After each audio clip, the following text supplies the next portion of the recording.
Hey, what's up you guys, it's Dorothy and welcome back to my channel. In today's video, we're going to go into chapter 115 of Wonder by R.J. Palacio. So let's get right into this video. This video may contain sensitive topics and foul language. If you do not wish to continue, I suggest you click off the video now. You have been warned. Chapter 115, Ducks. The day before the last day of school, Mr. Tushman called me into his office to tell me they had found out the names of the 7th graders from the nature retreat. He read off a bunch of names that didn't mean anything to me, and then he said the last name, Edward Johnson. I nodded. You recognize that name, he said. They called him Eddie. Right. Well, they found this in Edward's locker. He handed me what was left of my hearing aid headband. The right piece was completely gone and the left one was mangled. The band that connected to the two, the Labatt part, was bent down the middle. His school wants to know if you want to press charges, said Mr. Tushman. I looked at my hearing aid. No, I don't think so, I shrugged. I'm being fitted for new ones anyways. Why don't you talk about it with your parents tonight? I'll call your mom tomorrow to talk about it with her, too.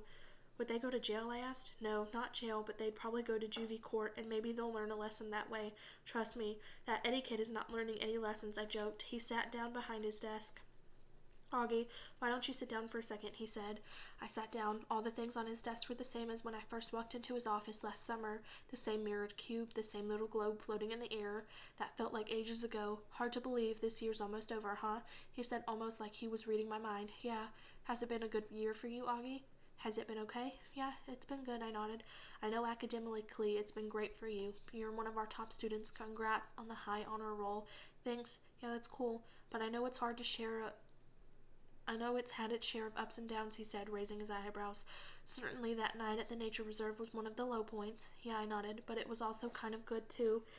In what way? Well, you know how people stood up for me and stuff? That was pretty wonderful, he said, smiling. Yeah, I know in school things got a little hairy with Julian at times. I have to admit, he surprised me with that one. You know about that stuff, I asked. Middle school directors have a way of knowing about a lot of stuff. Do you have, like, secret security cameras in the hallways, I joked, and microphones everywhere, he laughed. No, seriously. He laughed again. No, not seriously. Oh, but teachers know more than kids think. Augie, I wish you and Jack had come to me about the mean notes that were left in your lockers. How do you know about that, I said. I'm telling you, middle school directors know all. It wasn't that big of a deal, I answered.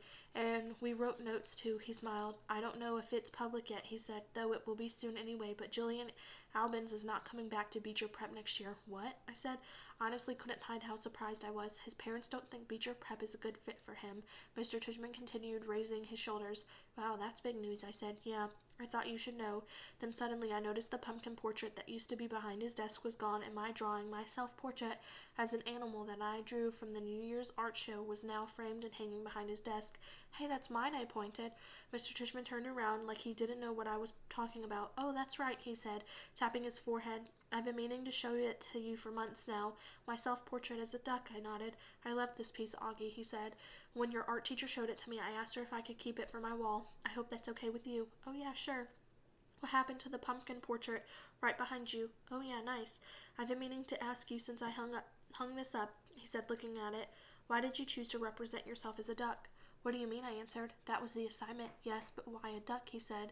Is it safe to assume that it was because of the story of the duckling that turns into a swan?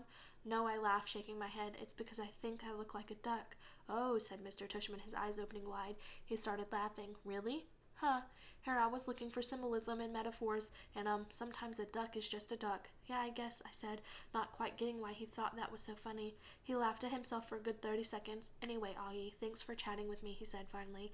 I just want you to know it's truly a pleasure having you here at Beecher Prep, and I'm really looking forward to next year. He reached across the desk and we shook hands. See you tomorrow at graduation. See you tomorrow, Mr. Tushman. That is the end of this video. I will see you guys in the next one. Bye.